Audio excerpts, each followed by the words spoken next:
কাজে আমি প্রমাণ করে দেখাবো যে হিরো আলমকে আমি কতটা ভালোবাসি। আমি সোহামণি হিরো আলমের জন্য কতটুকু করতে পারি। এটাই জানতে চাই কই থেকে আসছেন আপনি একটু প্লিজ। আসসালামু আলাইকুম, আপনারা সবাই আশা করি ভালো আছেন। আমি বাগেরহাটের মেয়ে, বাগেরহাট থেকে এসেছি। আমার জীবনে অনেক ইচ্ছা ছিল যে মিডিয়া জগতে কাজ করব। অনেক জায়গা থেকে অফার এসেছে, কিন্তু আমার একটাই লক্ষ্য ছিল যে হিরো আলম ভাইয়ের সাথে কাজ করব।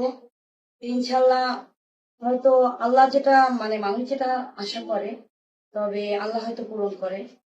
তো আমি আমার আশাটা কবুল হয়েছে।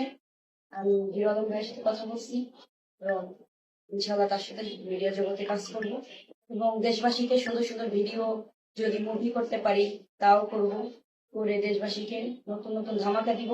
এবং আমি একটা ভাইয়ার উদ্দেশ্যে একটা কথাই বলবো যে পিছনের যে অতীত, যে কষ্ট, সেটা ভুলে যেতে হবে। ভুলে যে আপনি আমাকে নিয়ে কাজ শুরু করেন, ইনশাল্লাহ ভালো কিছু আপনাকে দিব এবং দেশবাসীকেও দিব।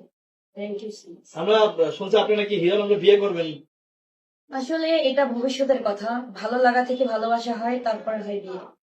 তো ভালো লাগে, ভালোবাসাও কাজ করে, তবে বিয়েটা যদি হয় তবে অবশ্যই শুনতে পারবেন।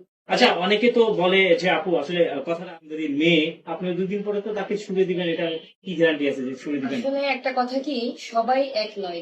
আমি এটা হয়তো অনেক মেয়েই বলে, কিন্তু আমি বলবো রিয়ামনির সাথে সোয়ামনির কোনো কম্পেয়ার হবে না। সোয়ামনি, বৃক্ষ তোমার নাম কি, ফলের পরিচয়। নামই তো তো পরিচয়। কাজে আমি প্রমাণ করে দেখাবো যে হিরো আলমকে আমি কতটা ভালোবাসি এবং মিডিয়াকে আমি কতটা ভালোবাসতে পারি, এবং সুন্দর সুন্দর কাজ উপহার দিয়ে আমি সেটা প্রমাণ করে দেখাবো ইনশাল্লাহ। আবার রিয়ামনিকা টেক্কা দিয়ে সোয়ামনি চলে এসেছে, শুধু নামের একটু ঠিক আছে। আসলে রিয়ামনির সাথে আমাকে কোনো কম্পেয়ার করবেন না, কারণ সে যে কোয়ালিটি এবং কোন জায়গা থেকে উঠে এসেছে সেটা আমি না ভাই। আমি এডুকেটেড একটা পার্সন। আমি ইন্টার কমপ্লিট করলাম, এখন অনার্সে ইনশাল্লাহ ভর্তি হব। সো ঢাকা বিশ্ববিদ্যালয়ে হয়তো ভর্তি হব। তো আমার কথা হচ্ছে যে কারোর সাথে কারো কম্পেয়ার না ভাইয়া। সো দেখতে হবে যে আমি কি করি। আমি সোহামণি হিরো আলমের জন্য কতটুকু করতে পারি, এটাই। আপু আমি একটু বলি, আপু আপনি কিভাবে নিবেন এই রকমের কিন্তু একটু বেশি কথা যে আমি আমার জীবন দিয়ে দিব, আমি সবকিছু উজাড় করে দিব হিরো আলমের জন্য। কত অভিনয় না করেছে, দৌড়াচ্ছে হিরো আলম।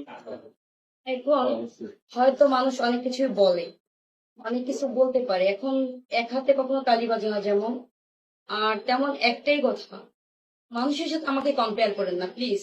এতটুকুই আমার আপনাদের কাছে অনুরোধ যে আমাকে কারোর সাথে কম্পেয়ার করবেন না।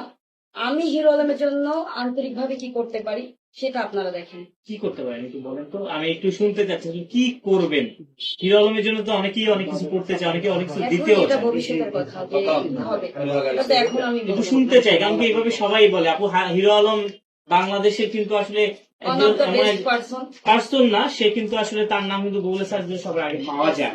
সেই মানুষটার জন্য অনেকে অনেক কিছু করতে চায়, শুধু আপনি না, আপনার মতন অনেক তোয়ামনি আছে যে হিরো আলমের লেগে মইরাও যাইতে চায়, এটা বলতে পারে, কিন্তু করার পরে ভাইরাল হওয়ার পরে নিজের সবসময় সবকিছু দিয়ে।